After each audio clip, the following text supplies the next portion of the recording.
নিজক সলনি কৰা, নিজক পৰিৱৰ্তন লৈ আহা, কাৰণ নিজক সলনি কৰাৰ এয়াই উচিত সময়। সময় ৰৈ নাথাকে। নিজক সলনি কৰাৰ এয়াই তোমাৰ সোণালী সময়। নিজক ইমানেই সলনি কৰা যাতে সন্মুখৰজনে ভাবি আচৰিত হয়, সেইজনে এইজন ব্যক্তি আছিল নে?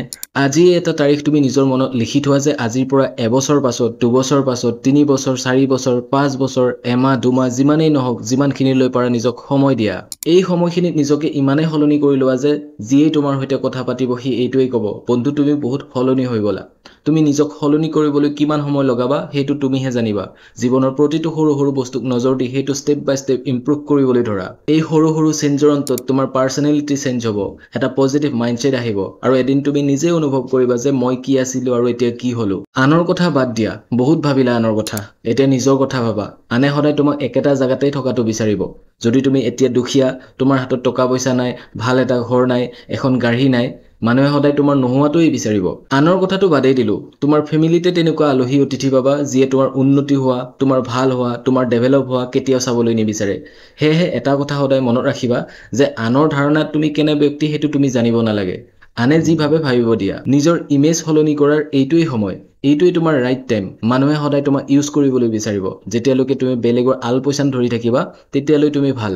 নিজৰ সকলো কাম কাজ এৰি থৈ যেতিয়ালৈ তুমি আনে মতাৰ লগে লগে দৌৰি যাবা তেতিয়ালৈ তুমি ভাল। আৰু যিদিনাখনেই তুমি তাৰ অপজিট ৰিয়েকশ্যন কৰিবা সেইদিনাৰ পৰাই তুমি বেয়া হৈ পৰিবা। তুমি আগতে কৰা হেল্পসমূহৰ বিষয়ে তেওঁলোকে পাহৰি যাব আৰু তোমাক এইটো ক'ব, সি বহুত ডাঙৰ মানুহ হ'ল, তাই বহুত ডাঙৰ ছোৱালী হ'ল, ইমান লেভেল, আমাৰ তলতে ইমান দিন চলি আছিল, এতিয়া আমাকে খাতিৰ নকৰে, টাইমেই নাই তাৰ। এনেধৰণৰ বহু কথা শুনিবলৈ পাবা।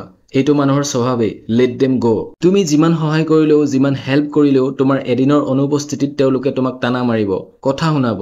গতিকে তেনে মানুহক তুমি কৈ দিয়া, মই সলনি হৈছো।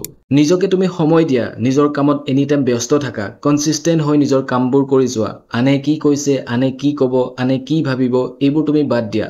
এইটো কেৱল তোমাৰ লাইফ, বেলেগৰ নহয়। নিজৰ কেৰিয়াৰৰ ওপৰত গুৰুত্ব দিয়া। এটা সময় বান্ধি লোৱা আৰু সৰুৰ পৰা সৰু বস্তুসমূহকো নিজৰ লাইফত ইম্প্ৰুভ কৰি গৈ থাকা। মানুহে তাৰে মাজতে তোমাক বহুত কথা শুনাব, বহুত নোহোৱা কথা ক'ব, অপবাদ দিব, সেইবোৰ গো টু হেল বুলি কৈ দিয়া। যেতিয়া তুমি নিজকে সলনি কৰিবা মানুহে ভাবি আচৰিত হ'ব। যেতিয়া তুমি তোমাৰ হেবিট চেঞ্জ কৰিবা আৰু কনচিষ্টেণ্ট হৈ থাকিবা তেতিয়া এনেকুৱা কাম কৰিব পাৰিবা যিটো আনৰ কাৰণে অসম্ভৱ। কনচিষ্টেন্সি ইজ দ্য মাদাৰ অফ মাষ্টাৰী। একাগ্ৰতাই হ'ল তোমাৰ বন্ধ কোঠালিৰ চাবি, যিখন দুৱাৰেদি তুমি সফলতাৰ দিশে আগবাঢ়ি যাব পাৰিবা। ভগৱান শ্ৰীকৃষ্ণই অৰ্জুনক কৈছিল, হে পাৰ্থ, তুমি তোমাৰ কৰ্ম কৰি যোৱা, ফলৰ চিন্তা নকৰিবা, পৰিণামলৈ ভয় কৰি তুমি পিছুৱাই নাহিবা। ফল তোমাৰ হাতত নাই, তোমাৰ হাতত কেৱল কৰ্ম আছে। সেয়েহে তুমি তোমাৰ কাম কৰি যোৱা। কোনোবা ৰৈ গৈছে, কোনোবা আধাতেই নিজৰ লক্ষ্য এৰি দিছে, তেওঁলোকৰ ফালে নাচাবা। তুমি তোমাৰ কামত ফ'কাছ কৰা। তুমি তোমাৰ কাম কণ্টিনিউ কৰি যোৱা। কোনোবাই যদি তোমাক ফুৰিবলৈ মাতে, নালাগে যাব। অজুহাত এটা দেখুৱাই কোৱা, যাব নোৱাৰো। ফুৰিবলৈ বহুত সময় পাবা, জীৱনটো পৰি আছে। আগতে নিজক সময় দিয়া, কাৰণ এতিয়াই যদি নকৰা কেতিয়া কৰিবা? জীৱনটো গঢ়িবলৈ এয়াই সময়। সময়ক সন্মান কৰিবলৈ শিকা। যেতিয়া তুমি তোমাৰ কামত ব্যস্ত থাকিবা মানুহে তোমাক কেতিয়াও ফুচুলাবলৈ সুবিধা নাপায়। কাকো অবাবত নিজৰ মূল্যৱান সময়খিনি দিয়াৰ প্ৰয়োজন নাই। তুমি নিজকে সস্তীয়া বনাই নলবা।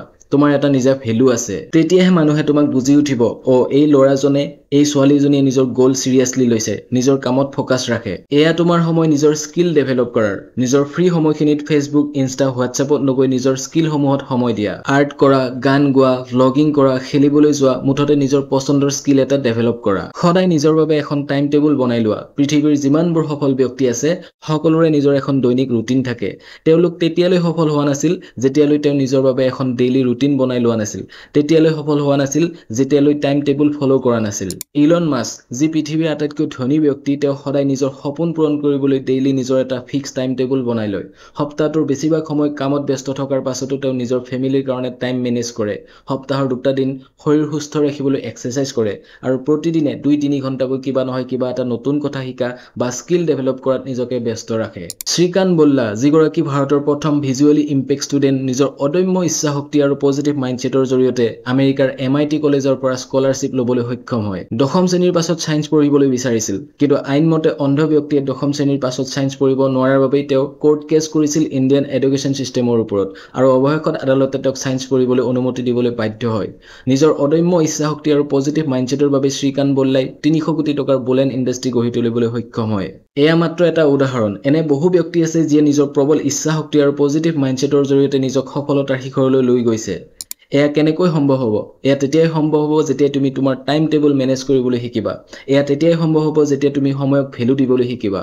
নিজৰ লক্ষ্যসমূহৰ এখন লিষ্ট বনাই লোৱা। যেতিয়ালৈ তুমি তোমাৰ লক্ষ্যসমূহৰ এখন লিষ্ট বনাই নোলোৱা তেতিয়ালৈ তুমি সফল হ'ব নোৱাৰিবা।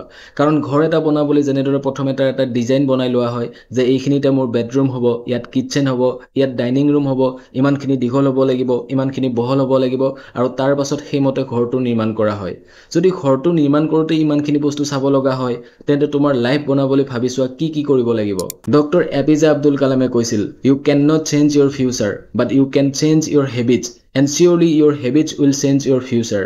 সেয়েহে নিজৰ লাইফ চেঞ্জ কৰিবলৈ তোমাৰ হেবিটসমূহ প্ৰথমে চেঞ্জ কৰি ল'ব লাগিব আৰু যেতিয়াই তোমাৰ হেবিট চেঞ্জ হ'ব তেতিয়াই তোমাৰ ভৱিষ্যত সলনি হৈ পৰিব। সেয়েহে এয়াই সময় নিজক সলনি কৰা।